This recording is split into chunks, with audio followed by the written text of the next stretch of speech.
And girls, today we're going to be focusing on creating your background drawings and then doing the color and adding color to your picture to get that consistency of this character being the same person or character in each of your frames or your cells. So I'm going to start out with my pencil thinking about my background. This one right away seems like an interesting one, so I'm going to start down here. I want to draw the horizon line up here, so like the edge of the ground. You don't want the edge to be underneath your character's feet, pretty much ever, unless they're jumping up in the air. So what you want to do is think about where you want the ground to end. So I'm going to just kind of put this line here, and that can be kind of where the tree line is going to end. And then I'm going to add trees in here. So trees don't start on top of the line. They actually start below the line. I'm just going to do kind of a wiggly line to shape the roots and then erase that horizon line. Okay. If I want, I can draw another tree closer to the bear. So I'll draw from this top of the page, or from the top of the cell down, because it gets cut off. So I have to start at the very top edge, go down, stop when I get to the bear. I'll do another one, make it a little bit skinnier, and then draw the base and just have it stop where the bear is. So now it looks like he's walking very close to this tree. Okay.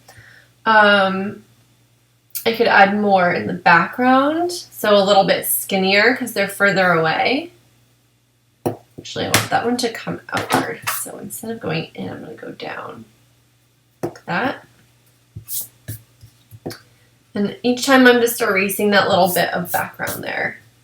Let's see.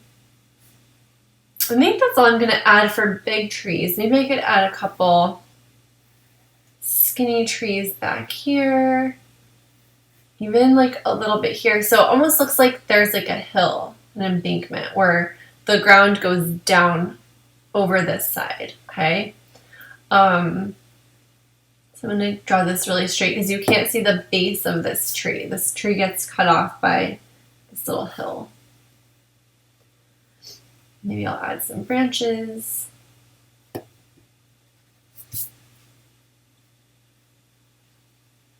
And you can start adding details to your tree as well.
Okay, boys and girls, so now I have everything Sharpied and erased. So my pencil was erased because I Sharpied.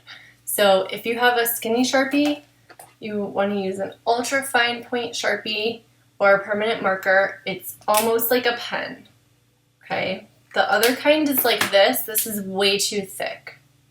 So no on these. It does say fine point, but what you need is ultra fine. Okay, or extra fine. So I've got mine Sharpied. If you didn't do a Sharpie, that's okay. You don't have to worry about it. It's just an extra step if you would like to do it. I'm going to get my piece of scrap paper where I'm going to test my crayon colors. And what I think I'm going to do is I'm going to use both crayon and watercolor for almost everything in the picture. Primarily the bear and the trees and things that are textured. So to create, oh, I just realized this tree doesn't have any texture on it. So let me quickly add those textured lines for the bark.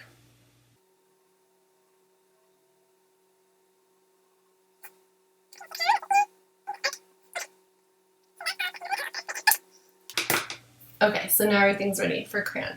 So I'm going to test out my crayons because I want to figure out what colors to use for his fur and different areas of his face.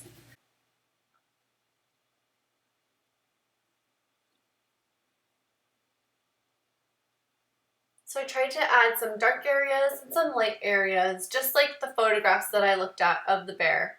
And then I used the same colors in the same places on the bear in each of the different pictures. So I used the same raw sienna on his nose and then the brown for most of his fur, which was darkest. And I also used the crayons to create texture. Then I went back over it with my brown watercolor paint just to fill in any of the white spaces. And that in combination with the crayon makes a really great texture for fur.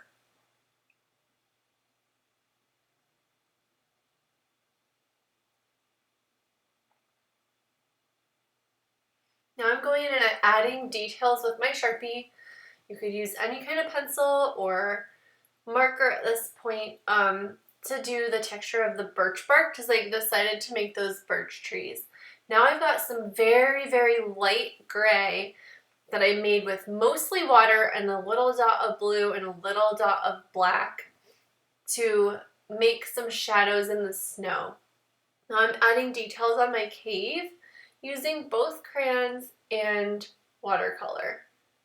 So try to make it look like the snow went a little bit into the cave and is on the top. So adding that light purple shadow in the front gives it that kind of 3D look. Like you can see it's like a blanket of snow. Now I used very, very diluted blue to do the sky.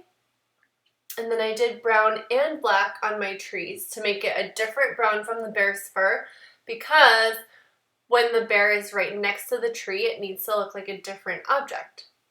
So now I'm just using my diluted blue. This is just mostly water with a little bit of blue in it that I painted all around all of the background.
Alright, boys and girls, so I have almost everything done. And you'll notice I used the same colors in every scene, but you don't have to do that. You can do different scenes if you'd like. I left out the scarf. The crown stands out really well because it's yellow, it's bright, and all the colors I've used so far are almost cool other than the brown, which is more of a warmer neutral. So the yellow stands out. So now, oops, I forgot my bird. So I have a red bird, and the red bird stands out too. He's in 3 of the pictures. And so now what I want to do is I want to add a little tiny thin shadow, just like you can see down here. A very, very light line of gray just going down the side of the tree.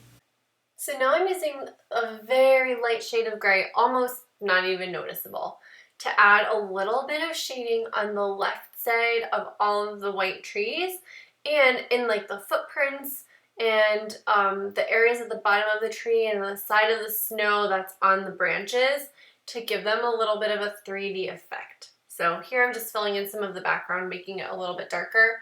But you'll notice that the left side of the birch trees has like a gray shadow. So I made a very light gray using a whole bunch of water in a puddle and then a tiny dot of black paint. And it came out almost, you can't hardly see it, but it adds just that little bit of shadow there and it helps make those trees look just a little more 3D. Now I'm going to add my scarf colors. So I'm going to use crayons so I can color inside the lines really easily. So I'm gonna think about, okay, I've got green, blue, and yellow. Think about my color wheel. I don't have any purple, so purple might actually be nice. Purple is also often associated with royalty, so that kind of would go with the crown. So I could do maybe a purple and maybe a dark red. Although the dark red may blend in with the fur of the bear. So purple and maybe a dark blue. Because I use this bright blue, light blue background, but maybe a dark blue and purple would look nice on the bear. So I'm going to test my colors out to find the right shades that I want to use. Oh, I forgot about my bird. Wait. Little bird.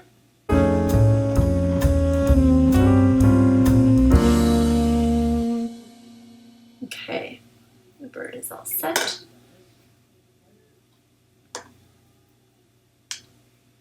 Alright, so now I'm going to skip that one. I'm going to look over here and let's look at the colors. It's always a good idea to test your crayons out just to make sure that they come out the way that you want them to. So I always do that before I color. And here I am just going to color in all of the blue areas and trying to match that same blue square on the scarf where I can see it.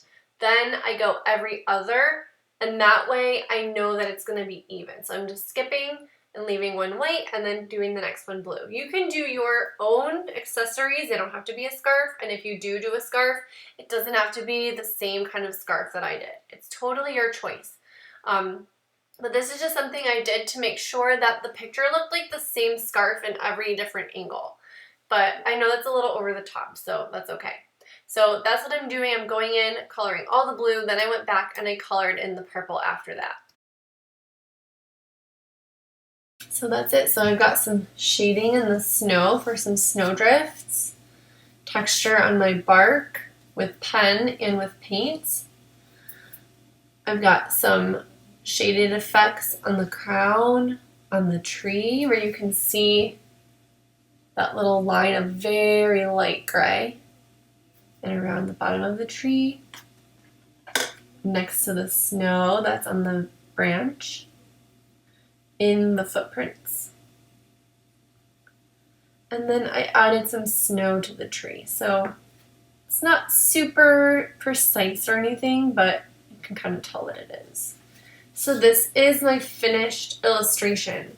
So you can see the bear character doing different things, but also from different angles. They don't actually have to even be doing anything different, just from different angles. So this is my completed model. So yours doesn't have to be as sophisticated as this. You can make it more simple, but this is sort of the guideline of what you want. You want 4 pictures of the same character, of one character, in different angles. So from the front or from overhead, from the back, from the side, close up, far away, whatever angles you choose, but they have to all be different, and wearing the same clothing item in each one. And it doesn't even have to be in the same place. It could be in different scenes if you would like to. I chose to have mine in different areas, kind of in the same woods though. You can kind of tell there's some birches here, there's a pine tree here, so you've got pine here, and then this tall brown tree is in all the pictures as well. So, or similar types anyways. So that's it. So good luck. I hope you guys have fun completing your work. I think these are going to be amazing. Have an awesome rest of your week. Have an amazing break, and we'll see you next year. Okay, guys.